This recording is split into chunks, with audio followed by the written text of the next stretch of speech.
Ce soir, j'aimerais être pratique, très simple, très pratique, comme une sorte de tremplin pour laisser le Saint-Esprit tout à l'heure descendre sur nous.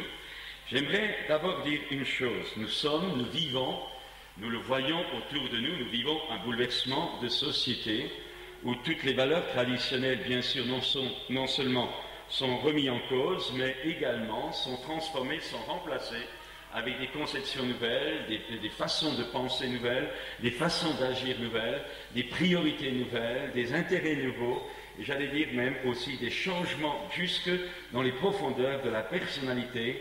On se rend compte, les gens deviennent tout autres. On pourrait dire, c'est l'accomplissement des Écritures. L'apôtre Paul dira que dans les derniers temps, les gens seront ingrats, irréligieux, insensibles, déloyaux. C'est un peu le revers de la médaille de tout un style de vie dans lequel nous entrons de plus en plus. Et nous sommes en train d'assister à tout un déferlement de puissances démoniaques sur notre planète.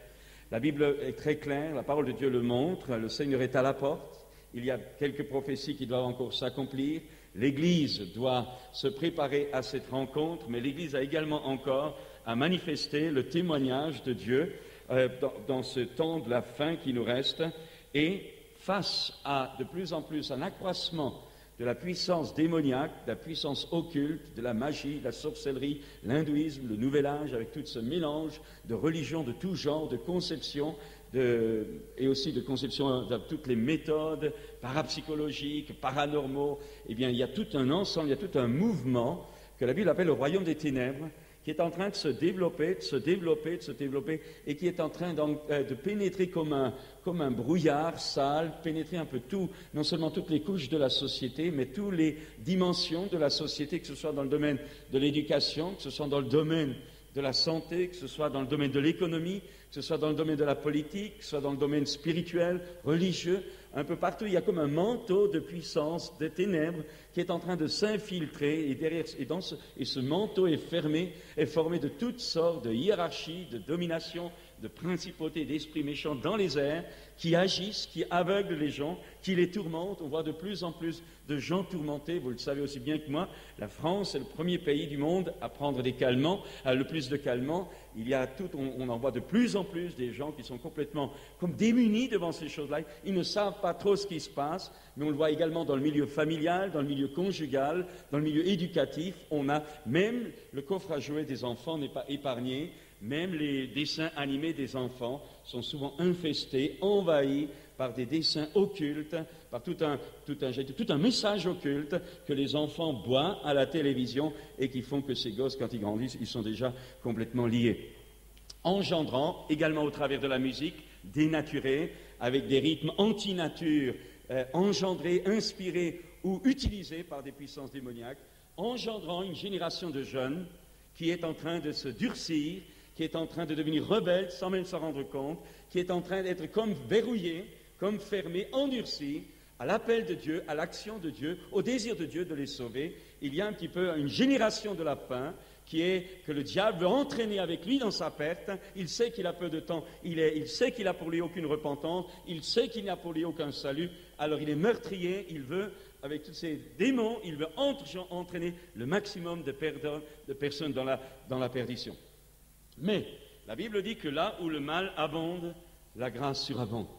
Et face à ce déferlement de puissances mauvaises que nous voyons de plus en plus au grand jour, que ce soit au niveau des programmes de télé, que ce soit au niveau de la pub, que ce soit au niveau des médias, que ce soit au niveau même du Minitel, où vous pouvez consulter n'importe quel astrologue, que ce soit au niveau de toutes les possibilités financières qui sont là entre les mains de ces hommes ou de ces femmes, de cette puissance de ténèbres au service de Satan, consciemment ou inconsciemment.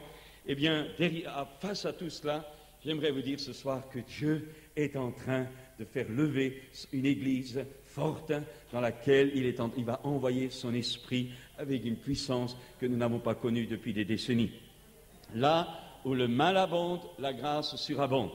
Nous connaissons l'église de Jésus-Christ a connu des luttes, des combats dans l'histoire, et des hauts, des bas, plus de bas souvent que de hauts. L'infiltration des mauvaises est entrée également à l'intérieur de l'Église. Le danger n'est pas seulement la pression extérieure contre l'Église, Le danger a toujours été l'infiltration à l'intérieur de l'Église, Dieu trouvant des hommes corrompus, des femmes corrompues, infiltrant même l'intérieur pour pouvoir le détruire. Mais vous savez que Jésus a dit que les portes du séjour des morts ne prévaudraient point contre son Église. Et Jésus a dit à ses disciples, je vous ai donné le pouvoir de marcher sur toute la puissance des ténèbres et rien ne pourra vous nuire. Et Jésus a dit également, prenez courage, j'ai vaincu le monde, je suis avec vous tous les jours jusqu'à la fin du monde. Et nous sommes en train d'assister, il faut le comprendre, à une confrontation de royaumes, à une confrontation de puissance. La puissance, le royaume des ténèbres qui va maintenant de plus en plus se déployer devant nos yeux, et d'un autre côté, le royaume de Dieu, au travers des croyants, au travers de l'Église, que Dieu est en train de restaurer, à la fois dans ses structures, à la fois dans sa vie, à la fois dans son engagement, à la fois dans sa puissance.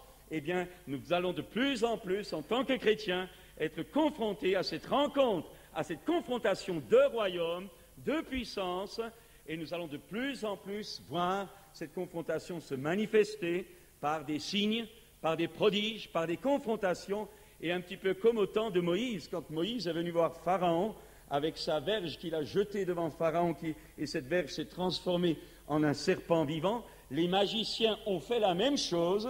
Leur verge est également, leur bâton est également devenu un serpent vivant.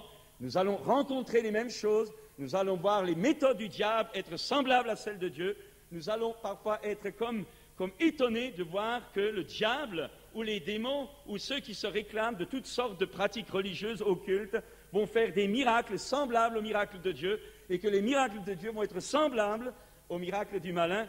Ce sont ce que la Bible appelle de la part du malin des miracles mensongers, capables de séduire, s'il était possible, même les élus. Mais c'est là, nous savons la bonne nouvelle, c'est que l'Esprit de Dieu est bien plus fort. L'Esprit de Dieu est bien plus grand. Et s'il y a eu deux sortes de serpents qui se sont confrontés devant Pharaon, c'est le serpent de Moïse qui a avalé les serpents des magiciens. Donc, nous n'avons pas à avoir peur. Et il ne faut pas non plus, s'il est chaud devant cette confrontation, rejeter ces choses-là. Nous devons désespérément, je dirais, mais surtout glorieusement, nous mettre en action, comprendre les rouages de ce combat spirituel, comprendre les clés qui vont nous permettre de nous mesurer à ces puissances, parce que nous assisterons de plus en plus à une génération liée, à une génération enchaînée, à une génération en route vers l'enfer, et l'Église de ces derniers temps est ce bastion, ce canal, ce témoignage vivant que Dieu place dans ce monde pour arracher le maximum de personnes à la mort. Donc, ton Dieu, dit la parole de Dieu, ton Dieu t'ordonne que tu sois puissant. C'est absolument indispensable. Et au travers de ce travail, on voit de plus en plus, il y a des églises bien sûr mortes, il y a des églises traditionnelles prises dans toutes sortes de luttes doctrinales, il y a quand même, parallèlement, il y a une vie qui commence à se lever même dans notre pays de France. Les choses bougent. Les églises, de plus en plus des églises nouvelles se créent.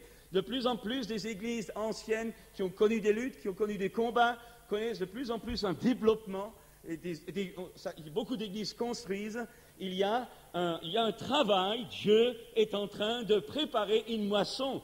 Et si aujourd'hui peut-être encore nous pêchons avec des cannes à pêche, il viendra des temps dans les semaines et les mois qui viennent où nous pêcherons au filet les âmes, car Dieu veut que tous les hommes soient sauvés et parviennent à la connaissance de la vérité. La parole de Dieu dit que c'est une promesse. René Galbest, l'autre jour, en a parlé. Dans les derniers temps, dit Dieu, je répandrai de mon esprit sur toute chair. Nous ne l'avons jamais vu dans l'histoire de l'humanité. Le jour de la Pentecôte n'était que les prémices. Ce n'était pas l'esprit répandu sur toute chair. C'était les prémices. Et nous allons voir, non pas une effusion sur 120, nous n'allons pas voir des baptêmes du Saint-Esprit sur 100, sur 200, sur une communauté ou peut-être sur un rassemblement de 500, 600, peut-être 1000, peut-être 2000, peut-être 10 000 personnes, peut-être 50 000 personnes, 100 000 personnes. On fait des rassemblements jusqu'à 1 million de personnes, mais nous allons voir cette promesse des Écritures de la part de Dieu, je répandrai de mon esprit sur toute chair. Vos fils et vos filles prophétiseront. Vos jeunes gens auront des visions, vos vieillards auront des songes. Oui, sur mes serviteurs et mes servantes, dit l'Éternel, je répandrai de mon esprit. Et nous devons nous préparer à cette effusion.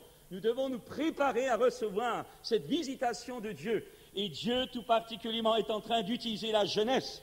face à une jeunesse corrompue, liée par la musique, liée par la drogue, liée par le sexe, liée par une mauvaise éducation, liée par des raisonnements occultes, Dieu est en train de prendre des jeunes gens et des jeunes filles qu'il marque du sceau de son esprit, qu'il loin de sa puissance, qu'il envoie vers les jeunes, parce que Dieu va utiliser les jeunes chrétiens comme un signe vivant d'une jeunesse qui marche avec Christ et qui est heureuse de vivre dans cette vie, dans la victoire de Jésus-Christ. Ce soir, j'aimerais dire que les choses vont changer, mais pour qu'elles changent, il y a des étapes à faire, il y a des réalités à accepter, et j'aimerais également encore dire ceci en introduction, c'est que Dieu était également, tout à l'heure je vous ai parlé de la reconnaissance, je vous ai parlé de ministère, des frères, évangélistes, pasteurs, enseignants, etc. Eh bien, je vous dis, Dieu est en train de restaurer cela également dans l'Église.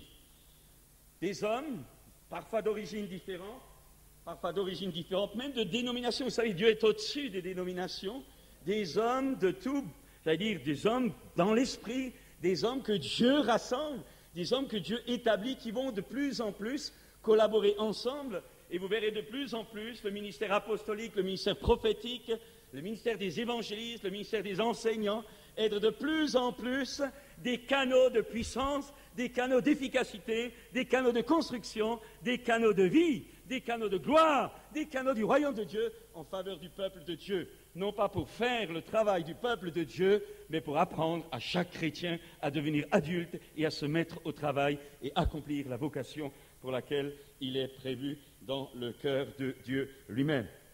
Le ministère prophétique par excellence est en train d'être suscité dans le monde entier. La fin est proche, Jésus vient bientôt. Il y a un courant ascendant du Saint-Esprit qui demande toute une génération. Vous savez, à la fin des années 90, là, nous allons pendant cette décennie, nous allons de plus en plus aller voir des ministères prophétiques. De plus en plus, vous allez voir des ministères apostoliques. L'Église est fondée sur l'enseignement des apôtres et des prophètes. C'est la charnière de l'œuvre de Dieu. Et Dieu va ensuite compléter ces ministères par les autres, évangélistes, enseignants, docteurs. Et toutes ces choses-là vont devenir une puissance de vie. Non pas parce que ce sont des hommes sur qui Dieu se repose, mais tout simplement parce qu'au travers de ces hommes, la vie va jaillir, la vie va couler, communiquer au peuple sa vision. Et à ce moment-là, chacun étant un sacrificateur pour Dieu, chacun marchera comme un seul homme, les yeux fixés sur la tâche à faire, mais également sur le retour du Seigneur. Il y aura de grandes vagues d'activité de Dieu, mais également de grands jugements. Si d'un côté, la puissance de Dieu va de plus en plus s'amplifier, de plus en plus, les jugements vont devenir sérieux. De plus en plus, vous verrez des chrétiens tièdes être laissés, être touchés, être parfois bloqués par le malin. Vous verrez des chrétiens tièdes ou des chrétiens avec un faux engagement rester en cours de route. Vous verrez les cœurs doubles ne pas pouvoir résister à cette heure de vérité, à cette heure de lumière que le Saint-Esprit, que Dieu envoie sur la terre. Et vous verrez des gens disparaître de l'horizon et vous verrez d'autres, au contraire, se lever, grandir et le Seigneur ajouter au travers de tout cela beaucoup d'âmes à son Église. L'apôtre Pierre, le jour de la Pentecôte, reprendra la prophétie de Joël et dira en parlant qu'il y aura des signes dans le ciel, du feu et du sang. Or, cette onction du Saint-Esprit à laquelle nous sommes en train de nous préparer, cette onction produira à la fois le feu et le sang, le feu de la purification, le feu de l'esprit, le feu qui consume la chair, le feu qui consume les scories, le feu qui pénétrera les recoins les plus cachés des cœurs souvent doubles et menteurs. Le feu de Dieu pénétrera pour que l'efficacité du sang de Jésus aussi puisse se faire dans ces vies. Alors nous aurons une race de gens renouvelés, une Église prête à des choses incroyables que Dieu va faire, car Dieu va juger la terre, non pas par malédiction, mais par miséricorde, parce qu'il veut qu'aucun ne périsse, mais que tous parviennent à la connaissance de la vérité. Cela va introduire une incroyable moisson d'âmes, suscitant des champions spirituels puissants et efficaces. J'aimerais dire que le filet de Dieu est en train d'être redonné à l'Église.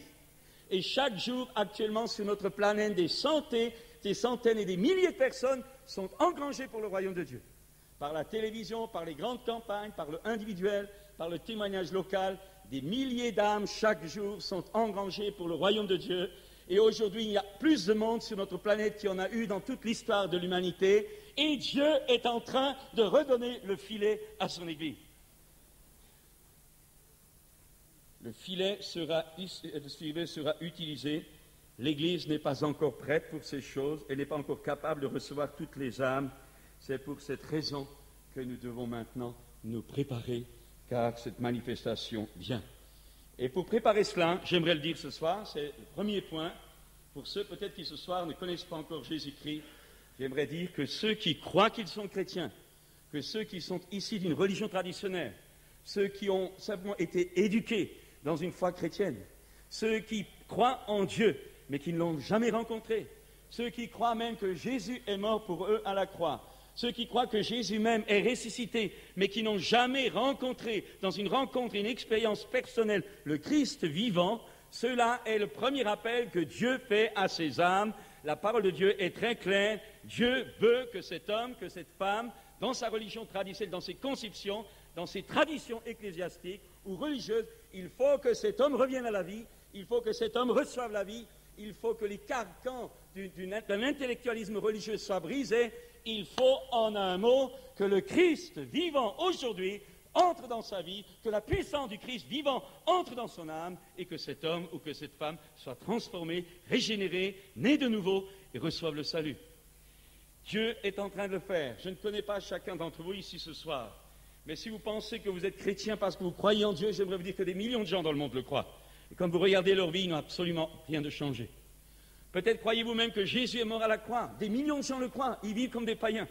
Peut-être croyez-vous que Jésus est vivant, qu'il est le Seigneur. Des millions de gens le croient quand vous regardez leur vie, ils n'ont jamais rien vécu avec Dieu.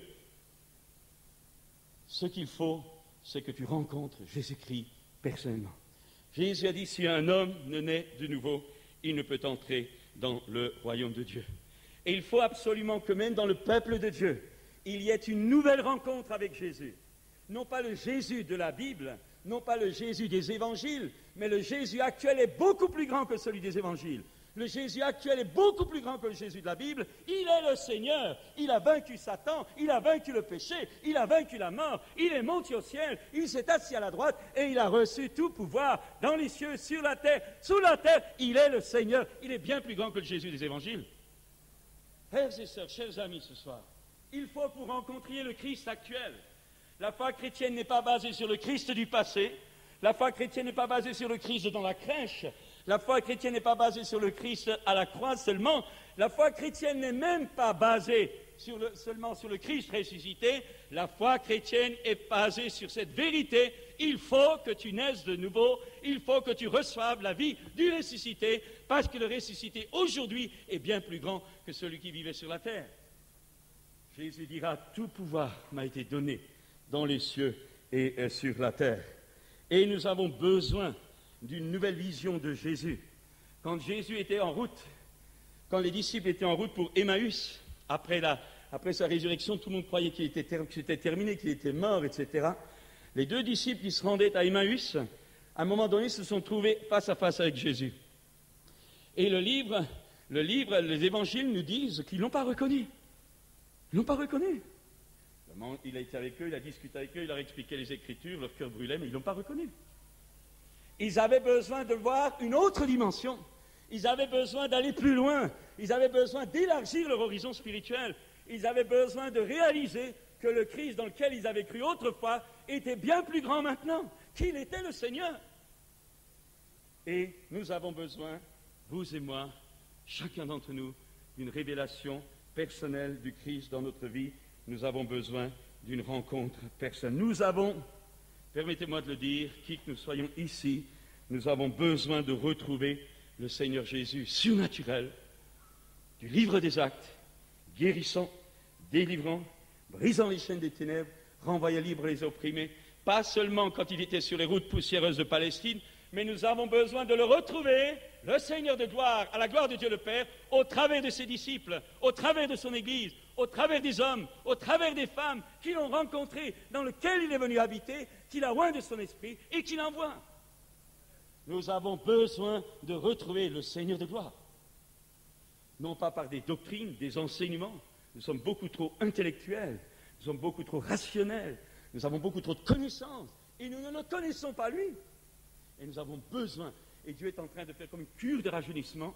Dieu est en train de faire tout un travail de libération du voile, tradition, conception, intellectualisme religieux chrétien pour laisser la place à Jésus lui-même. Alors, Jésus a une relation avec le Père, avait une relation avec le Père et le Saint-Esprit. Il l'a bien sûr encore maintenant.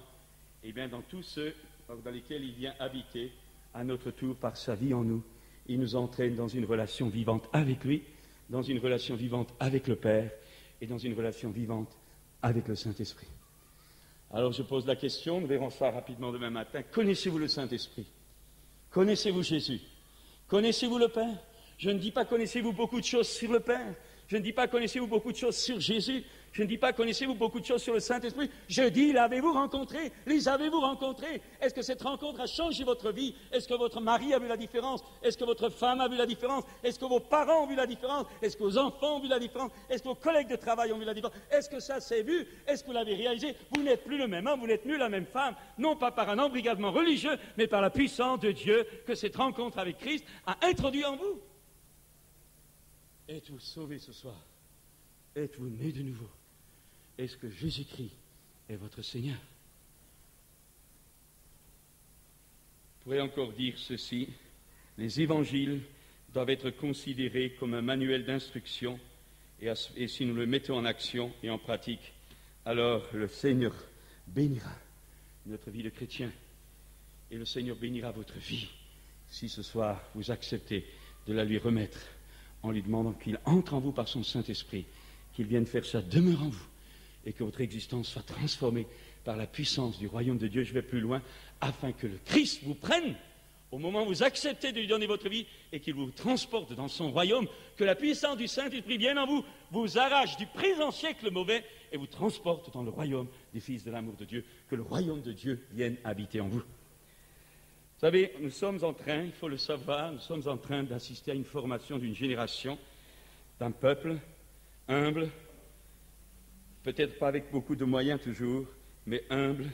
Ce serait une nouvelle race qui ne pensera que pour le Seigneur, qui ne vivra que pour le Seigneur, qui ne voudra qu'une seule chose, que le Seigneur soit honoré, et malgré la résistance de certains que Dieu contournera, eh bien le peuple se retrouvera avec également d'autres responsables, mais le peuple se retrouvera rassemblé, non plus par des méthodes humaines, mais rassemblé par le Saint-Esprit, par le Seigneur qui en fera une génération que certains appellent la génération sans visage, parce qu'on ne se réclamera plus d'une dénomination, on ne se réclamera plus d'un clocher, on se réclamera du Christ. Et à ce moment-là, et j'en arrive à ma fin de conclusion un peu longue, je dirais simplement à ce moment-là, on verra des maladies reconnues comme incurables jusqu'à nouvel ordre comme le sida et d'autres choses.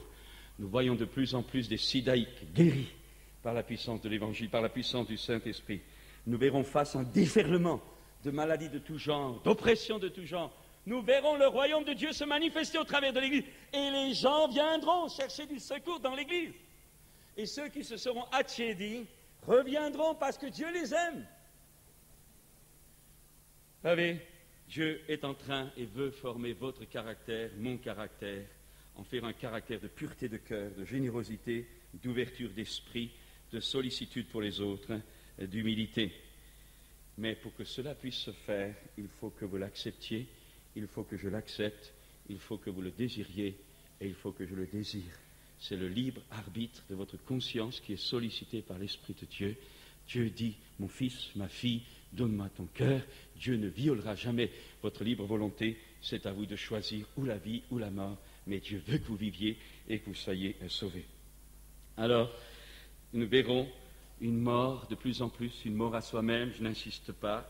Au lieu de nous vivons un siècle où tout le monde veut se réaliser, on veut faire son job, ce pourquoi on est fait, on veut vraiment développer tout son potentiel. On nous enseigne maintenant dans le monde que vous avez un potentiel, qu'il faut le développer, qu'il y a un cinquième du cerveau qui fonctionne, alors il faut mettre les autres dans le coup, et vous verrez qu'il y a des pouvoirs paranormaux qu'il faut exercer, qu'il faut développer, il faut que l'individu se développe, se développe, se développe, se développe.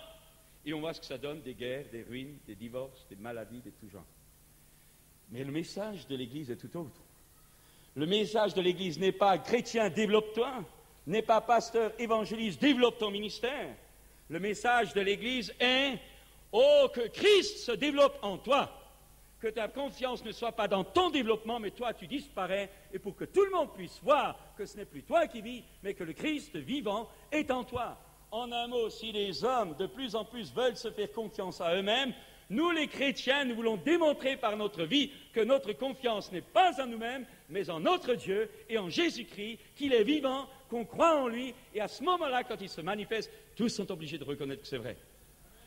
En un mot, ce n'est pas notre potentiel que nous cherchons à développer, c'est tout simplement nous laissons et nous apprenons à laisser de plus en plus le Christ être visible au travers de nous.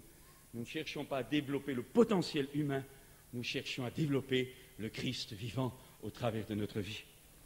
Alors, je vous dirais encore ceci, de la même façon que Jésus prie, les petits pains et les 5 pains ou les 3 poissons d'un petit garçon pour multiplier les pains, eh bien Dieu prendra, c'est toujours la loi du royaume de Dieu, Dieu prendra celles, peut-être pas bien nombreux au démarrage, mais celles qui se donnent, celles qui veulent lui donner tout ce qu'ils sont, ceux ou celles qui veulent lui donner tout ce qu'ils ont, peut-être pas grand-chose, mais ça commence par le cœur, ça commence par l'avenir, on lui fait confiance, et à ce moment-là, Dieu prend votre vie, Dieu prend la mienne, et ensuite il en fait une démultiplication d'une façon incroyable, et les chrétiens rempliront la terre avant l'enlèvement, parce que Dieu va envoyer son esprit sur chair. Le filet, je le dis une dernière fois, a été redonné à l'Église. On verra ça de plus en plus. Il faut vous préparer à accueillir des âmes, il faut vous préparer à les aimer,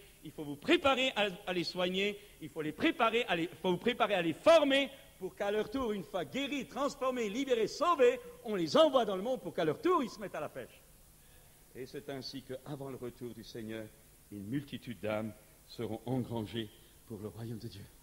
Ne regardez pas les souffrances, ne regardez pas les luttes, ne regardez pas les désastres, regardez celui qui règne. Il est le Seigneur, c'est notre Seigneur. Et il est absolument indispensable que cette vision ne nous quitte jamais. Alors j'en arrive maintenant au vif du sujet. Comment cela peut-il se faire dans votre vie ce soir? Dans le livre des Actes, au chapitre 19, nous avons un récit très instructif. Actes, chapitre 19, verset 1er, où nous pouvons lire ceci. Actes 19, verset 1er. Paul, après avoir parcouru les hautes provinces de l'Asie, arriva à Éphèse, et ayant rencontré quelques disciples, il leur dit: Avez-vous reçu le Saint-Esprit quand vous avez cru?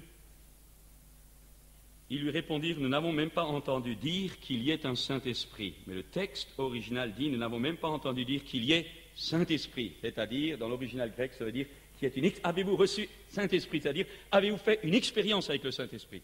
Et ses disciples répondirent: Nous n'avons même pas entendu dire qu'il y a une expérience du Saint-Esprit. Il dit: De quel baptême avez-vous donc été baptisés? Et ils répondirent: Du baptême de Jean. Alors Paul dit: Jean a baptisé du baptême de repentance, disant au peuple de croire en celui qui venait après lui, c'est-à-dire en Jésus. Sur ces paroles, ils furent baptisés au nom du Seigneur Jésus. Lorsque Paul leur eut imposé les mains, le Saint-Esprit vint sur eux, et ils parlaient en langue et prophétisaient. Ils étaient en tout environ 12 hommes. Premier point que j'aimerais souligner ce soir, et je vous demande de m'écouter attentivement, c'est très important pour vous.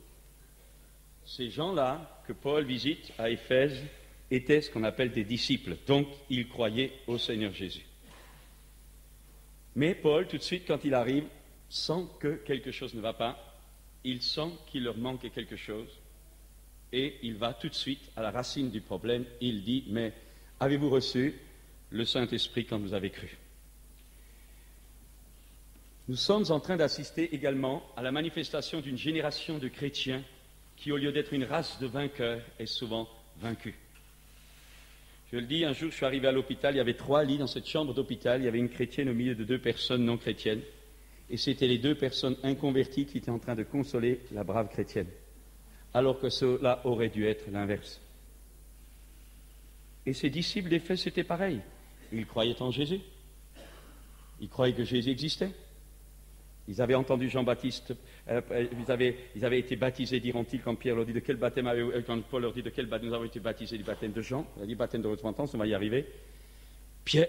Paul sent immédiatement qu'il manque quelque chose, et j'aimerais vous dire, de la part de Dieu, il manque quelque chose dans bien des vies au milieu de nous ce soir. Et j'aimerais dire, comment pouvons-nous, et c'est là que j'aimerais maintenant faire attention, que vous fassiez attention à peut-être l'enseignement que vous avez reçu dans votre Église ou dans votre tradition religieuse face à ce que dit la parole de Dieu. Il nous a dit que Paul leur dit, mais de quel baptême avez-vous été baptisés? Avant de continuer, je dirais encore, Paul leur dit, avez-vous reçu le Saint-Esprit quand vous avez cru? Le mot grec est très clair, en un mot, avez-vous fait une expérience vivante, personnelle, concrète, avec le Saint-Esprit? Les gars se regardent, se grattent la tête et disent, qu'est-ce que c'est que ces histoires d'expérience avec le Saint-Esprit? Peut-être en leur a-t-on dit, il faut que tu l'as reçu par la foi. Il dit, on n'a même pas entendu dire qu'il y avait une expérience du Saint-Esprit. Et je vous pose la question à vous, avez-vous fait une expérience avec le Saint-Esprit? Avez-vous, et l'apôtre Paul va plus loin, il dit, avez-vous reçu le Saint-Esprit? Alors vous dites, mais moi un jour j'ai cru en Jésus, j'ai cru, je crois que Jésus est vivant. Mais ma Bible à moi dit que le chrétien c'est pas ça. Ma Bible à moi dit, as-tu reçu le Saint-Esprit quand tu as cru? En un mot, as-tu fait l'expérience personnelle? As-tu reçu la puissance surnaturelle? En un mot, as-tu reçu la troisième personne de la divinité? As-tu reçu le Saint-Esprit en personne? Je ne dis pas, crois-tu l'avoir reçu? As-tu vécu l'expérience? Jésus a dit, avant de partir le jour de l'Ascension, il a dit à ses disciples, attendez à Jérusalem jusqu'à ce que je vous envoie ce que le Père a promis. Vous recevrez une puissance et vous serez mes témoins à Jérusalem, en Judée, en Samarie et jusqu'aux extrémités de la terre. Et il nous a dit que ses disciples sont allés dans une chambre haute et ils se sont mis à prier, à attendre. Ils ne savaient pas exactement le délai, mais ils ont attendu jusqu'au jour de la Pentecôte, accomplissement prophétique. Et ce jour-là, des langues de feu descendirent sur eux. Ils furent tous remplis du Saint-Esprit et se mirent à parler en d'autres langues. Ils avaient fait une expérience. Ils croyaient en Jésus, ils avaient connu Jésus, ils l'avaient rencontré après sa résurrection, ils avaient mangé avec lui, ils avaient bu avec lui, mais Jésus dit, ça ne suffit pas, attendez jusqu'à ce que je vous envoie la puissance, le Saint-Esprit, une personne. Et Pierre et Paul sentent que ces gens-là n'ont aucune force, ils sentent que quelque chose manque. Arrive à la racine, comme je le disais tout à l'heure, et il leur dit, mais de quel baptême avez-vous été baptisés? Alors ils répondirent du baptême de Jean. Alors Paul leur dit, mais Jean a baptisé du baptême de repentance, disant au peuple de croire en celui qui venait après lui, c'est-à-dire à Jésus. Ils avaient été baptisés du baptême de Jean, mais n'avaient pas été baptisés, n'avaient pas vécu l'importance vitale qu'il y a du baptême au nom du Seigneur Jésus. Et c'est de ça que j'aimerais expliquer maintenant. Ce soir, si vous voulez connaître la puissance de Dieu dans votre vie, si vous ne voulez pas être un chrétien religieux, si vous ne voulez pas être vaincu par Satan, ni les démons, ni le péché, ni le mal, il faut que vous receviez le Saint-Esprit. Et pour cela, il y a 3 étapes dans votre vie à laquelle vous devez répondre. C'est vous qui pouvez répondre, ce n'est pas moi, chacun répond pour lui-même. Quand Jean-Baptiste a commencé son ministère public, il commençait à prêcher publiquement en disant « Repentez-vous, repentez-vous, le royaume de Dieu est là. Repentez-vous, le royaume de Dieu est proche, il est là, repentez-vous. » C'est-à-dire, on va y arriver, repentez-vous. Il faut que vous fassiez quelque chose pour que le royaume vienne en vous. Quand Jésus continue son ministère, pareil, ministère public, Jésus se met en route et il prêche de nouveau. Repentez-vous, car le royaume de Dieu est proche, c'est là. Quand il envoie les disciples, c'est le même message. Ils vont de village en village, de ville en ville, de route en route. Repentez-vous, le royaume de Dieu est là. Qu'est-ce que ça veut dire se repentir? La Bible dit qu'entre Dieu et nous, il y a une barrière infranchissable à toute justice humaine. La Bible dit qu'entre Dieu et nous, il y a une barrière, qu'il y a une barrière qui empêche littéralement Dieu de bénir, d'aider, de venir au secours de notre vie. Cette barrière, c'est le péché. Qu'est-ce que c'est que le péché? C'est tout ce qui, dans vos vies, c'est tout ce qui, dans ma vie, tout ce que j'ai fait ou tout ce que j'aurais dû faire que je n'ai pas fait. C'est tout ce qui, moralement et spirituellement, est une barrière face à la justice et à la droiture et à la lumière de Dieu et à la vérité de Dieu. Mais le péché, c'est encore plus que cela. Le péché, ce n'est pas seulement ce que vous et moi nous avons fait ou que nous aurions dû faire, que nous n'avons pas fait, mais le péché, c'est également cette nature profonde qui est en nous et qui nous fait faire des choses mauvaises que nous regrettons parfois ou qui nous empêche de faire des choses bonnes que nous voudrions faire parfois. Nous avons au fond de nous, de la même façon que le poirier donne des poires, parce qu'il est poirier par nature, il ne devient pas poirier parce qu'il a des poires, mais parce qu'il est poirier, il donne des poires. Eh bien, vous et moi, nous péchons, et nous avons péché parce que notre nature est une nature de pécheur. Et il y a une barrière, et ça fait une barrière infranchissable à la pureté de Dieu. Entre Dieu et nous, il y a une barrière, la Bible l'appelle le péché. Le péché nous a privés de la gloire de Dieu. Je n'ai pas le temps d'insister, non seulement nous l'avons hérité de nos premiers parents qui se sont détournés de Dieu volontairement, mais nous ne pouvons pas seulement reprocher cela à nos premiers parents. Vous, comme moi, à un moment donné dans notre vie, notre conscience nous avait montré ce que nous voulions n'était pas juste, mais nous l'avons voulu quand même, parce que malheureusement l'être humain perverti aime certaines choses mauvaises. Vous aimez certains péchés, j'aime certains péchés, parce que notre nature se reconnaît là-dedans, parce qu'elle est pécheresse et aime les choses qui sont à elle. Et la Bible dit que nous avons tous péché. Il n'y a pas de juste parmi nous ce soir. On peut bien s'arranger, mais Dieu qui sonde nos cœurs le dit. Il n'y a pas de juste, nous avons tous, d'une façon ou d'une autre, nous avons péché. Mais ce qui est tragique, c'est que cela crée un mur entre l'intervention de Dieu, la bénédiction de Dieu et nous. Et c'est là que je résume maintenant. Quand Jésus est mort à la croix, le Fils de Dieu, comme nous ne pouvions pas monter au ciel, il n'a aucune échelle qui nous permet de monter au ciel, eh bien c'est le Fils de Dieu qui est descendu d'en haut, qui s'est incarné dans une nature semblable à la nôtre et qui a accepté à l'heure de Dieu de se laisser clouer à la croix, se chargeant, dit la Bible, en son corps de vos péchés, de mes péchés, des péchés du monde entier. En un mot, lorsque le Christ est là à la croix entre deux brigands, lorsqu'il est non seulement assiégé par la souffrance physique, par la maladie, par les souffrances spirituelles, par toute l'oppression démoniaque qui vient sur lui, parce que toutes les puissances des ténèbres sont en train de fondre, nous le verrons dans les autres réunions, sont en train de fondre pour l'empêcher d'aller jusqu'au bout. Lorsque Jésus est là, un corps de sang, un corps défiguré par la souffrance, semblable à celui dont on détourne le visage, tellement il faisait horreur, parce qu'il a été littéralement brisé par la flagellation romaine. Lorsqu'il est là et à la croix et qu'il hurle « Mon Dieu, pourquoi m'as-tu abandonné ?» La Bible dit qu'il est à ce moment-là, qu'il est l'agneau, le bouc émissaire. La Bible utilise une autre image, elle dit que semblable à une brebis qu'on mène à la boucherie, il s'est tué, il s'est laissé briser par la souffrance, il s'est laissé maudire. La malédiction de Dieu tombe sur lui, le jugement de Dieu pour vos péchés, pour mes péchés, tombe sur lui. Il est le paratonnerre de la foudre de la justice divine. Il est fait péché. Pour que la barrière du péché soit ôtée.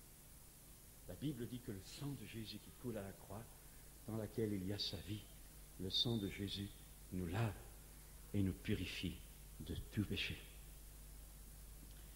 Mais ça ne s'arrête pas là. Jésus meurt. Jésus offre son corps. Jésus offre son corps humain pour que votre corps humain puisse être sauvé, mais Jésus offre son cœur pour que votre cœur puisse être transformé, mais Jésus offre également son corps pour que votre corps malade puisse être guéri, parce que la Bible dit que par ses meurtrissures, à la croix, vous et moi, nous avons été guéris. Mais ça ne s'arrête pas là encore. Jésus n'est pas resté sur la croix, Jésus a été descendu dans la tombe, mais il va rester dans la tombe. Le troisième jour, Jésus est ressuscité, il est monté au ciel, il s'est assis à la droite de Dieu et il a envoyé son Saint-Esprit. Et quel est le deuxième volet? C'est qu'il est absolument indispensable, non seulement qu'il fallait qu'il meure, mais il était également indispensable qu'il ressuscite, qu'il vive, pour pouvoir donner sa vie de juste à tous ceux qui, sur cette planète, sont incapables de vivre sa propre vie de justice. En un mot, à la croix, Jésus règle le problème de la condamnation, la barrière du péché. Lorsqu'il meurt, la barrière du péché qui me sépare avec Dieu est ôtée parce que Dieu frappe son propre Fils à la croix. Mais lorsque je donne ma vie à Jésus-Christ, vivant aujourd'hui, le Christ vivant par son Saint-Esprit vient habiter en moi et me libère, transforme au fond de moi, me libère de ma nature de péché qui est au fond de mes entrailles et me donne une autre vie. Non pas une religion, mais une vie la sienne. Parce que la foi chrétienne n'est pas un credo, n'est pas des règlements, n'est pas de la morale. La foi chrétienne est une vie, et pas n'importe quelle vie, c'est la vie même du Fils de Dieu, mort pour vos péchés, ressuscité, vivant, et qui ce soir veut entrer dans votre cœur et veut venir faire sa demeure en vous. C'est ce que la Bible appelle la nouvelle naissance. Il faut, mon ami, ce soir que tu naisses de nouveau. Pas demain, pas après-demain, tu ne sais pas de quoi demain sera. Aujourd'hui est pour toi le jour du salut. Il faut que tu reçoives Christ vivant. Et quand le Christ vivant vient habiter en toi, alors les choses changent. Ce que tu ne pouvais pas faire autrefois, maintenant tu le fais volontairement. Et ce que tu avais envie de faire de mal, maintenant tu n'as plus envie de le faire. Parce que Dieu, par l'Esprit de son Fils, vient changer ton cœur, vient changer tes affections, vient changer ta nature profonde. Avant, tu étais ténèbres. Maintenant, tu es devenu un enfant de lumière. Ce soir, je vous pose la question à chacun et à chacune. Avez-vous vécu cela? Avez-vous rencontré Christ? Est-ce que le Christ vous a régénéré? Est-ce que cette rencontre a changé quelque chose au fond de vous, vous a apporté quelque chose? Mais ça ne s'arrête pas là. Si vous voulez connaître une vie victorieuse, si vous voulez connaître la plénitude de ce que Dieu vous offre, il faut aller plus loin. Et Jésus dira, repentez-vous, faites-vous baptiser pour le pardon de vos péchés, et vous recevrez le don du Saint-Esprit. Il y a 3 étapes. La première, c'est la repentance. La repentance, c'est être suffisamment humble, suffisamment honnête avec nous-mêmes, suffisamment honnête avec notre conscience pour reconnaître que je suis un pécheur, que je suis une pécheresse, que le bien que je voudrais faire parfois, j'y arrive pas, et que le mal que je voudrais faire, que le mal que je ne voudrais pas faire, je le fais quand même parfois. Et que j'ai besoin d'être délivré de ce corps de mort, comme dirait l'apôtre Paul. Comment vivre ça? Comment ce soir pouvez-vous recevoir le Christ vivant en vous? Comment ce soir pourrez-vous sortir de ce lieu dehors et être transformé en un clin d'œil? Tout simplement en acceptant cet appel de Jésus, du Saint-Esprit, de la parole de Dieu. Repentez-vous. Repentez-vous, ça veut dire quoi? Reconnaissez. Reconnaissez qu'il n'y a pas grand-chose de bon. Reconnaissez que vous avez besoin vous aussi d'être pardonné. Reconnaissez simplement, mais honnêtement, profondément, que vous avez péché. Et, j'allais dire, se repentir, c'est également prendre la décision de ne plus recommencer en comptant sur son aide à lui. Vous savez, j'étais, à l'âge de 23 ans, dans une boîte de nuit. J'étais coureur de tout ce que vous voulez. Et pour faire plaisir à mes parents, je les ai accompagnés à un culte dans une église semblable à celle-ci un dimanche matin. Et tout à coup, alors que je prenais mon mal en patience, tout à coup, il y a eu parole de Dieu. Quelqu'un s'est mis à parler en langue. Et je sentais que ça me concernait. Moi, je croyais que le parler en langue des chrétiens, c'était de la mysticisme, de l'autosuggestion, un peu du fanatisme, etc. Mais c'était mon propre père à côté de moi qui s'était mis à parler en langue. Et pendant qu'il parlait, je sentais qu'il était en train de parler de moi. Et puis quelqu'un dans la salle, il y avait 500 personnes, personne ne connaissait ma vie. Dans la salle, une voix de femme s'est levée, elle a dit, tiens, tu es là ce matin dans ce lieu, et tu as fait telle et telle chose dans ta vie. Je dis, tu parles à quelqu'un qui a fait les mêmes choses que moi. Et elle a continué, toute ma vie, je ne résume rapidement, toute ma vie est passée. Des choses cachées, personnelles, que personne ne connaissait, ont été étalées publiquement. À ce moment-là, j'étais un bagarreur. Vous ne m'auriez pas fait pleurer pour rien au monde. À ce moment-là, j'ai su, ça ne s'explique pas, ça se vit, j'ai su que Dieu était là parce que personne ne pouvait savoir ce qui était étalé en public. Et à ce moment-là, non seulement j'ai su que Dieu était là, mais à ce moment-là, j'ai su que moi, devant ce Dieu, j'étais perdu et que j'étais un pauvre type pourri jusqu'à la moelle des os. Et alors il y a eu un dialogue, je résume, je commençais à parler à l'intérieur à Dieu. Et Dieu me répondait à haute voix par la voix de cette femme. Et chaque fois que je disais une prière à l'intérieur, elle répondait à haute voix, et moi je m'écrasais de plus en plus, je me cachais entre mes mains. Je résume, c'est à ce moment-là, après un dialogue de 2-3 minutes, je ne sais pas combien ça a duré, j'ai capitulé. À ce moment-là, j'ai donné ma vie, je dis, Seigneur, si tu m'aides à retrouver un travail, si tu me donnes en sorte, si tu me changes, parce que j'étais pourri, si tu me changes. Et je disais ça dans mon cœur, et la personne disait à haute voix, répondait à ma prière en disant, Dieu te changera. Laisse le Christ entrer dans la barque de ta vie, et il te conduira au port. Et là, j'ai craqué. Vous savez, je n'ai pas honte de le dire maintenant, je ne le regrette pas. Là, alors qu'1 heure auparavant, vous aurez rigolé au nez, Là, j'ai dit, Seigneur, je te donne ma vie. À partir de ce moment-là, tout s'est arrêté. Je suis sorti, j'ai eu en communauté avec des amis africains à Grenoble. Je suis revenu. Physiquement, j'étais le même bonhomme. Mais à l'intérieur, tout allait changer. J'étais né de nouveau. À partir de ce moment-là, j'ai eu le désir de changer, de rectifier, de mettre de l'ordre. Je suis allé restituer des choses que j'avais volées. Je suis allé écrire des lettres et j'ai demandé pardon. Je suis allé même à la douane, des choses que j'avais passées en fraude. Je voulais mettre ma vie en ordre. Dieu m'avait touché, maintenant je voulais le saisir. Et c'est à ce moment-là, si vous voulez, que toute ma vie de pourriture a été comme nettoyée progressivement. Et j'ai commencé à raisonner autrement. J'ai fait ce que la Bible appelle une conversion. J'ai commencé à diriger ma vie autrement. Et la deuxième étape que j'ai rencontrée, c'est celle que Paul dira à ses disciples. De quel baptême avez-vous été baptisés? Et j'ai été baptisé dans l'église maintenant dont je suis pasteur, par immersion, à l'âge de 23 ans. Je me rappelle simplement une chose, quand on m'a immergé dans l'eau, avant d'immerger dans l'eau, je dis, mais t'es complètement fou, qu'est-ce que tu fais là? J'avais encore plein de doutes, mais quand on m'a immergé dans l'eau, quand je suis sorti de l'eau, c'est comme des tonnes qui me tombaient des épaules. J'étais libéré, j'étais dégagé, je savais que j'étais sauvé. Mes amis, le baptême, premier pas, se repentir, se tourner vers Dieu, lui donner notre vie. Mais le deuxième pas est indispensable, faites-vous baptiser pour le pardon de vos péchés. Vous savez, j'ai une fois vu une personne au moment qui avait témoigné de sa foi chrétienne, au moment où elle est entrée dans les eaux du baptême, tout à coup elle a été comme foudroyée et est tombée inerte dans les eaux du baptême. Et une manifestation démoniaque a eu lieu. Une autre fois, j'ai vu une personne qui hésitait à se faire baptiser, qui avait des hémorroïdes chroniques. J'étais jeune prédicateur. Sa femme venait d'être guérie d'un cancer des os, et jeune prédicateur, je disais, quand le mari est venu, il avait des hémorroïdes chroniques, j'ai dit, tu viens de guérir ta femme, qu'est-ce que c'est pour toi des hémorroïdes chroniques? Au nom de Jésus, j'ai hurlé à plein poumon, résultat zéro. Alors on a dit, frère, monsieur, revenez la semaine prochaine. Repris au nom de Jésus plus fort, résultat zéro. Et puis la femme s'est fait baptiser, et tout à coup j'ai entendu ce mari le jour du baptême disant, moi aussi je vais me faire baptiser. Parce que j'ai vu ma femme était condamnée médicalement, un cancer des os, elle a été guérie, je veux aussi donner ma vie à Jésus. Il est entré dans les eaux du baptême, quand il est sorti des eaux du baptême, on lui a imposé les mains, il a été guéri instantanément de ses hémorroïdes chroniques. Le baptême n'est pas une image seulement, le baptême n'est pas un symbole seulement. La Bible dit qu'au moment où je m'engage volontairement à être immergé, pas quelques aspersions, immergé dans l'eau, c'est à ce moment-là, à cause de mon engagement personnel, que personne ne peut prendre à ma place. C'est à l'âge conscient et adulte, c'est ma foi qui s'engage. À ce moment-là, par les eaux du baptême, dans la puissance du Saint-Esprit invisible mais réel là, je suis uni dans la mort du Christ. Je suis uni dans la mort du Christ.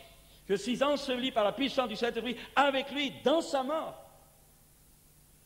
Nous parlons souvent de la puissance de résurrection du Christ, mais il existe également une puissance de mort du Christ. Et c'est quand vous êtes ainsi unis par les eaux du baptême dans sa puissance de mort, votre nature de péché qui vous fait tellement souffrir, qui vous empêche souvent de lutter avec Dieu, cette nature de péché est unie dans la mort, avec la mort du Christ. Vous êtes mort, dit l'apôtre Paul. Et à partir de ce moment-là, si vous avez compris cela, vous allez encore avoir bien des défauts, mais comme dira l'apôtre Paul, à partir de ce moment-là, vous vous considérez comme mort au péché. Et quand vous sortez de l'eau, c'est votre union, par l'action du Saint-Esprit, votre union avec le Christ ressuscité. Vous n'êtes pas seulement mort avec Christ, mais c'est maintenant votre union. Vous êtes comme greffé sur le Christ vivant. Non seulement le Christ habite en vous, mais vous êtes dans le Christ. Vous êtes une nouvelle créature. Les choses anciennes sont passées. Vous êtes un être nouveau en Christ. Vous le savez, vous l'avez, vous avez la vie. J'ai raconté l'autre jour à l'église ce témoignage d'un jeune qui s'était fait tatouer partout. Il avait fait de la prison, partout des tatouages, des trucs, et sur sa poitrine, il avait un grand Satan et Dieu. Et quand il s'est converti, il était embêté, vous voyez, un chrétien qui se balade avec Satan et Dieu, il y a mieux, hein. Surtout quand on veut distribuer des traités à la plage. Et il en avait été vraiment malheureux. Et quand et le jour de son baptême, quand il s'est fait baptiser, quand on l'a immergé dans l'eau, au nom du Père, du Fils et du Saint-Esprit, quand il est sorti de l'eau, il est allé au vestiaire, quand il a enlevé sa chemise de baptême, tous ses tatouages étaient, mais le tatouage du milieu, Satan et mon Dieu, avait totalement disparu. Récit véridique. Dieu est vivant. Il y en a qui disent, mais si Dieu existait, pourquoi il n'agit pas, pourquoi il ne fait pas? Mais je vous dis simplement, je vous dis, je donne la réponse de la part de Dieu, ce sont vos péchés, dit Dieu, qui mettent une barrière entre vous et moi.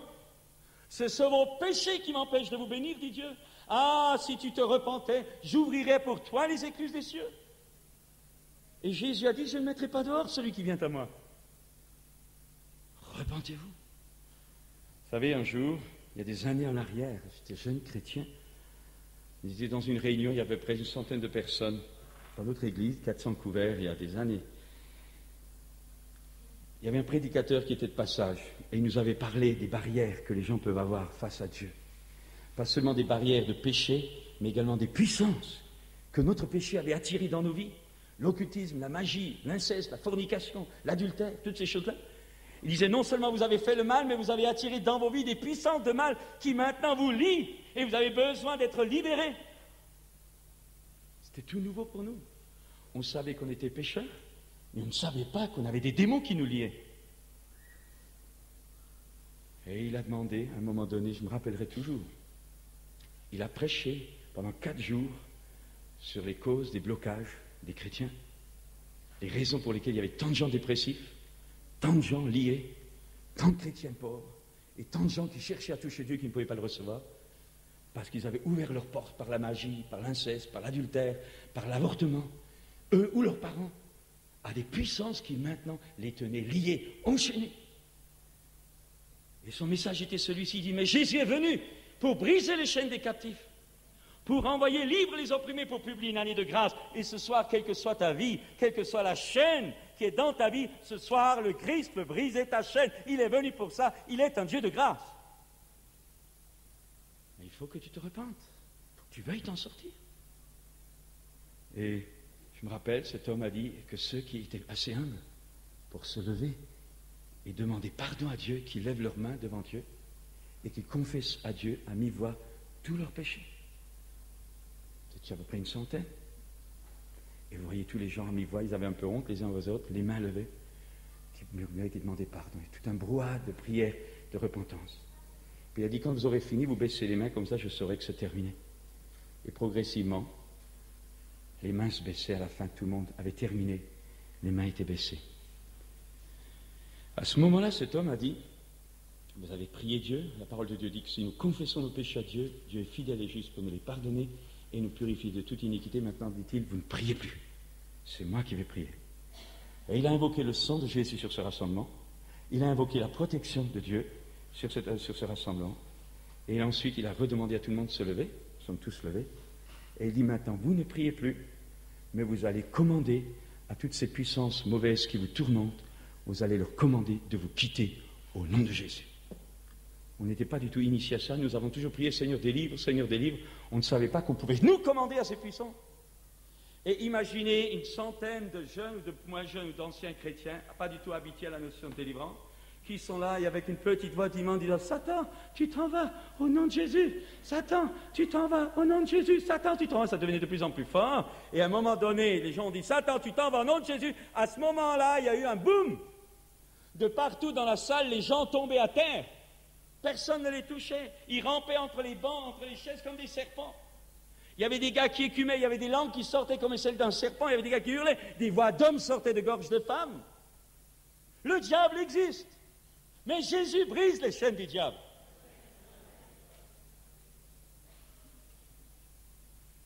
Et les uns après les autres, les démoniaques étaient libérés. Jésus est vivant. Il a dit à ses disciples, allez, chassez les esprits mauvais, chassez les démons, purifiez les lépreux, ressuscitez les morts, guérissez les malades. Vous avez reçu gratuitement, donné gratuitement. Et j'ai retrouvé ça des années plus tard en Afrique.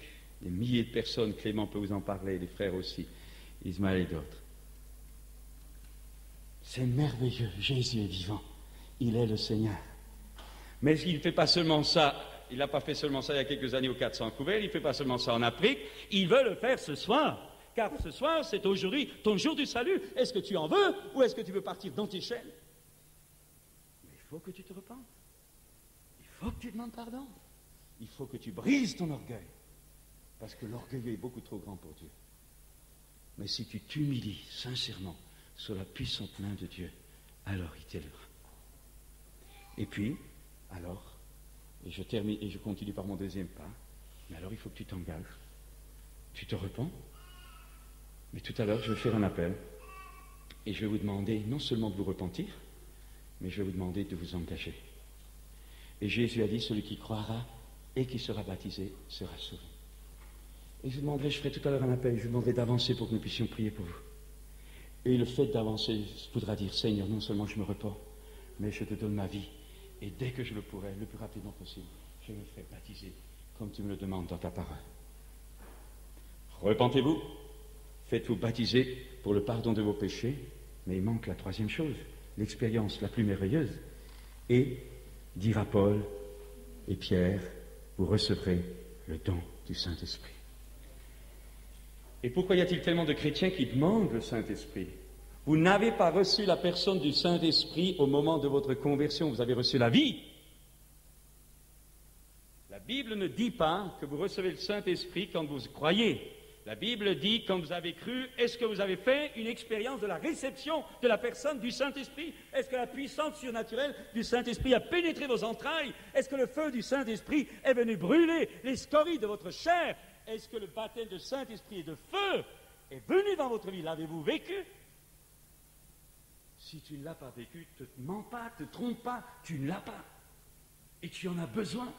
Et Dieu veut te le donner, car la promesse est pour toi, pour tes enfants, pour tous ceux qui croient. Ce soir. Et si ce n'est pas ce soir, c'est demain, mais c'est pour toi. Mes amis, nous assistons à un christianisme amputé. Beaucoup de chrétiens ont peur des démons. Beaucoup de chrétiens sont liés, incapables de témoigner autour d'eux. Pourquoi? Ils ont été régénérés, ils ont cru, mais ils n'ont pas reçu la puissance d'en haut, le Saint-Esprit survenant sur vous. Alors, si vous voulez, ce soir, j'aimerais vous dire, il faut que vous naissiez de nouveau.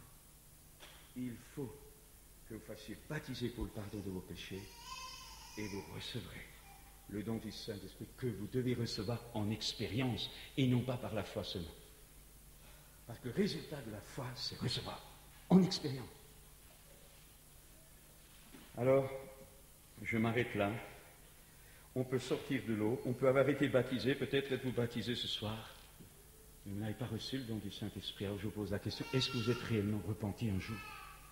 Il y a des gens qui viennent à Jésus, Seigneur guéris-moi, Seigneur sauve-moi, Seigneur libère-moi, Seigneur guéris-moi, Seigneur libère-moi, Seigneur donne, Seigneur donne, Seigneur donne, Seigneur donne. Une population, une mentalité d'assister, parce que depuis notre berceau, nous avons une génération de gens qui ont été habitués toujours à aider. Nous n'avons plus des devoirs, nous n'avons que des droits maintenant. On a des droits.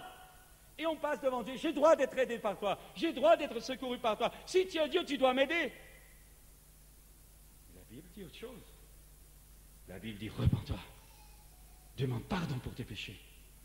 Si tu ne te repens pas, il ne peut pas y avoir de pardon. Et tu ne peux pas entrer dans le royaume de Dieu si tu ne t'es pas repenti de tes péchés. Parce que c'est la clé de ton salut. Et malheureusement, beaucoup de gens sont passés par les eaux du baptême, ils n'ont jamais vécu une réelle repentance. Et il n'y a jamais eu de réelle conversion, de changement de route, de demi-tour. Ils vivent comme avant. Ils font des prières et se culpabilisent parce que ce qu'ils croient, ils n'arrivent pas à le vivre. Ils disent qu'ils sont vainqueurs, ils sont enchaînés. Ils témoignent aux autres et ils sont liés. Pourquoi tu n'as pas reçu l'Esprit de Dieu? Parce que tu ne t'es peut-être pas repenti. Et ce soir, il faut que tu te repentes. Repens-toi et tu verras la puissance de Dieu. Se repentir, se descendre, c'est pas se monter devant Dieu. Et malheureusement, l'être humain est terriblement orgueilleux. Et vous savez, souvent les gens qui disent Dieu n'existe pas, ce sont des orgueilleux. Parce qu'un peu de culture, un peu de logique, un peu de connaissance, vous démontre l'existence de Dieu. Simplement votre œil ne peut pas être le produit du hasard. Impossible. Alors vous voyez les gens qui font des gros savants qui disent Dieu n'existe pas, c'est des rigolos. Ce sont des métaphysiciens à leur façon, mais pas des scientifiques. Parce que mathématiquement, scientifiquement, on peut vous démontrer l'existence de Dieu. Mais ce qui compte, ce n'est pas démontrer l'existence de Dieu. Ce qui compte, c'est que tu deviennes un enfant de Dieu. Alors, Mes amis, il faut se repentir envers Dieu, croire en Jésus, être baptisé dans l'eau et recevoir le baptême du Saint-Esprit. Le baptême chrétien exige comme condition préalable la repentance de nos péchés, la foi personnelle en Jésus. Alors, il y a des gens qui disent, mais le brigand à la croix, il n'a jamais été baptisé. Mais je veux te le dire, si tu as ce raisonnement, il a eu un salut au rabais. Il a eu un salut au rabais, ce n'est pas un exemple. Moi, je veux plus que passer juste au strapontin du ciel. Je veux toutes les richesses, des récompenses qui m'attendent là-haut et pour lesquelles je vis, parce que je ne vis pas pour le siècle présent, mais pour l'éternité. Ne règle pas ta vie sur l'exemple du brigand, il a été juste sauvé, c'est tout. Le reste, il n'a rien, il n'y a pas grand-chose dans l'éternité. Mais toi, ce soir, donne ta vie à Jésus. Discute pas. Arrache ton orgueil. Ce soir, sois délié dans ta volonté. Au nom de Jésus. Le baptême chrétien exige comme condition préalable la repentance du péché, la foi personnelle, croire et recevoir le Saint-Esprit après. Tu peux croire ce soir en Jésus, mais ça ne remplace pas l'expérience que tu dois faire tôt ou tard de la réception du Saint-Esprit, et plût à Dieu que ce soit ce soir. Et quand l'un de ces quelques éléments, repentance, conversion, baptême d'eau ou baptême du Saint-Esprit manque dans votre vie, même si vous êtes chrétien, vous êtes un chrétien amputé. Vous êtes un chrétien amputé. Et vous ne pouvez pas vaincre. Et vous ne pourrez pas assister à ce défilé des vierges sages qui, se préparant à la rencontre de l'époux, travaillent, libérant les captifs, brisant les chaînes, renvoyant libres les opprimés, parce qu'ils ont été loin de la puissance d'en haut que Jésus leur a envoyée. Et je termine ce point en disant encore ceci. Vous vous repentez, vous demandez pardon à Dieu, vous prenez la décision de changer de route, vous donnez votre vie à Dieu, vous lui faites confiance pour votre avenir, et ensuite, dès que vous pouvez, vous acceptez de passer, vous renseigner sur les eaux du baptême, comment ça se passe, vous faites baptiser pour le pardon de vos péchés, et ensuite, devant le Seigneur, dans votre culte personnel ou dans l'église à laquelle vous allez vous joindre, dites, Seigneur, baptise-moi également du Saint-Esprit, j'ai besoin de ta puissance pour pouvoir vivre ma vie chrétienne. Et si un de ces éléments manque, vous ratez tout. Alors, il faut ce soir que vous naissiez de nouveau. Je vais faire un appel, et tout à l'heure nous allons vous montrer la puissance de Dieu. Ou peut-être pour vous encourager. Qui ici, au milieu de nous ce soir, souffre souvent du dos? Levez votre main. Levez-vous à votre place. Venez là, peut-être vous. Attendez voir, venez là, vous. Voilà, oui, venez là. Venez assez rapidement pour qu'on puisse gagner du temps. Je vais simplement vous montrer quelque chose. Tout à l'heure, je vais faire un appel. Venez monter là. Vous allez vous tenir droit devant moi. Vous allez tendre vos deux bras comme ça. Bien raide, bien tendre, bien raide. Voilà, bien raide. On va mettre ça à la lumière.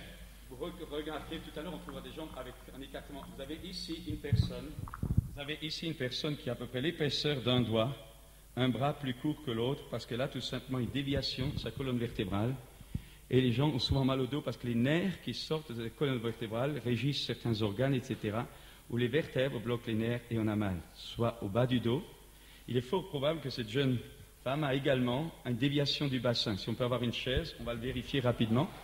Et ce que je veux dire maintenant, je veux simplement dire, si vous n'avez jamais vu de miracle, vous allez pouvoir venir ici pendant 2 minutes, ce sera le désordre, mais ce sera un désordre organisé. Et vous pourrez regarder. Et après, vous retournez à votre place. Nous prierons après pour les autres. Je vais simplement vous ouvrir l'esprit pour que vous puissiez voir ce que Dieu peut faire en quelques secondes.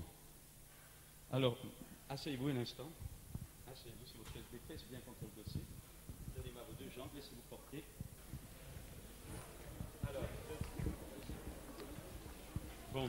Alors, ici, et là, ce pied que je tapote là, et là, un pied qui est d'un... Alors, passe le micro à ceux qui... Dites ce que vous voyez aux gens. Ça avance. Oui, celle-là, là. Celle-là, là. Celle-là. Brise cette chaîne. Maintenant, au nom de Jésus. Maintenant, simplement, nous ne priez pas. Laissez-vous simplement aimer de Jésus. Que la puissance de Dieu vienne sur vous. Vous allez peut-être tomber. C'est pas grave. Jean vous tiendra. Laissez-vous aimer. Que la puissance de Dieu, n'ayez pas peur. Que la puissance de Dieu vienne sur vous. Non. Ayez peur, oui. Ça fait rien, dommage. Beaucoup de gens, voyez là, Dieu était sur elle. Mais les gens ont peur de la puissance de Dieu, parce que la puissance de Dieu fait peur, ça fait bien. Mais une fois qu'elle est là, on ne le regrette pas, parce que toute notre vie est changée. Bon, là, qu'est-ce que vous avez senti? Vous avez senti quelque chose? Qu'est-ce que vous avez vu? Deux personnes. L'autre jour, à Bangui, dans un quartier, j'ai vu 40 gosses tomber sur la puissance de Dieu, les uns sur les autres comme des fétus de paille. Il y avait des gamins, des petits bébés, des mamans qui avaient des bébés qui tombaient sur la puissance de Dieu. Les gosses hurlaient de peur. Et puis après, il y a la paix de Dieu qui vient. Alors, tout le monde est heureux. Parce que quand Dieu vient, il laisse la bénédiction derrière lui. Vous pouvez vous détendre, hein? C'est pas du yoga, là. Simplement, je voudrais dire quelque chose maintenant. Je vais faire un appel. Je vais simplement vous lui montrer. Levez-vous maintenant. On va vérifier vos deux bras. Tendez vos deux mains en avant. Bien raide. Bien tendu. Voilà. C'est bon. Levez vos mains en haut à la verticale.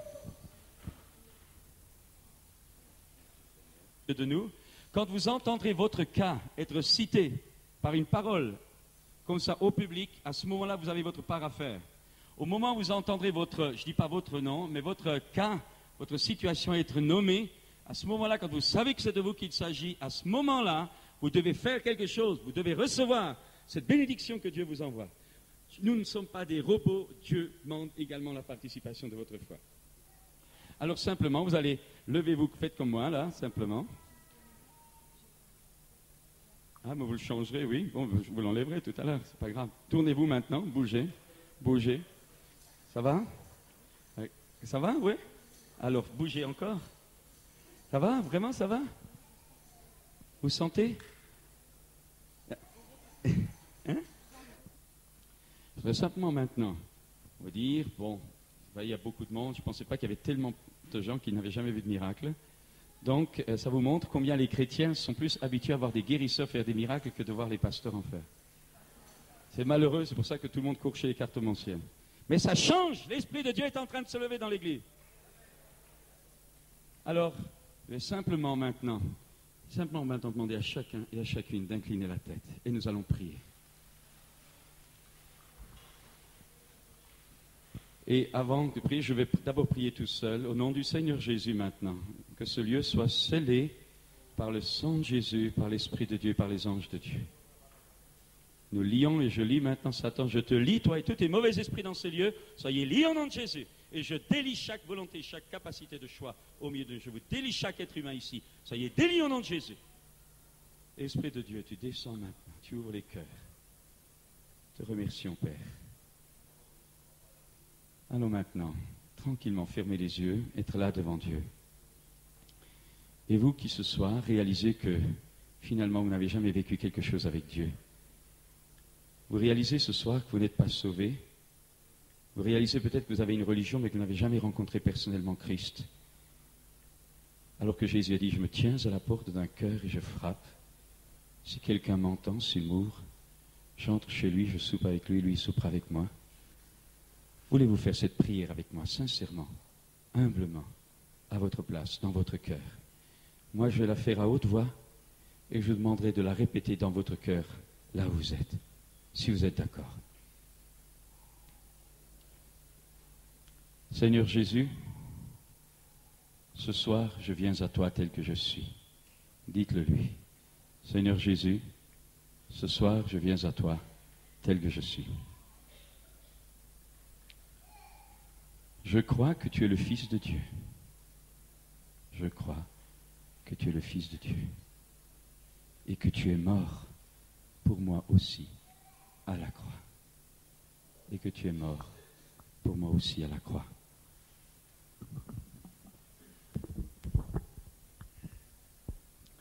Je crois, Seigneur Jésus, que tu es ressuscité d'entre les morts. Dites-le lui, je crois, Seigneur Jésus, que tu es ressuscité d'entre les morts. Je crois que tu es monté à la droite de Dieu et que tu as reçu tout pouvoir dans les cieux et sur la terre. Et ce soir, je viens à toi tel que je suis. Ce soir, je viens à toi tel que je suis. Et je te demande pardon pour tous mes péchés. Je te demande pardon pour tous mes péchés. Pardonne-moi ce soir. Purifie ma vie. Et viens habiter dans mon cœur. Viens habiter dans mon cœur. Que ton Saint-Esprit vienne me transformer. Que ton Saint-Esprit vienne me remplir. Change mon cœur ce soir, Seigneur. Je ne veux plus rien avoir à faire avec le péché. Je ne veux plus rien avoir à faire. Je ne veux plus rien avoir à faire avec le péché. Je ne veux plus rien avoir à faire avec Satan. Je ne veux plus rien avoir à faire avec Satan. Ce soir, Seigneur Jésus, je te donne ma vie pour toujours. Dites-le lui ce soir. Seigneur Jésus, je te donne ma vie pour toujours. Et avec moi, vous allez dire à Satan, Satan, je ne te veux plus dans ma vie. Satan, je ne te veux plus dans ma vie, ni toi, ni tes mauvais esprits. Ni toi, ni tes mauvais esprits. À partir de ce soir, je donne ma vie à Jésus pour toujours. À partir de ce soir, je donne ma vie à Jésus pour toujours. Et je veux être un ou une enfant de Dieu pour toujours. Pendant que nous sommes là, personne ne s'occupe des autres. Nous respectons la personnalité des autres. Chacun garde les yeux fermés.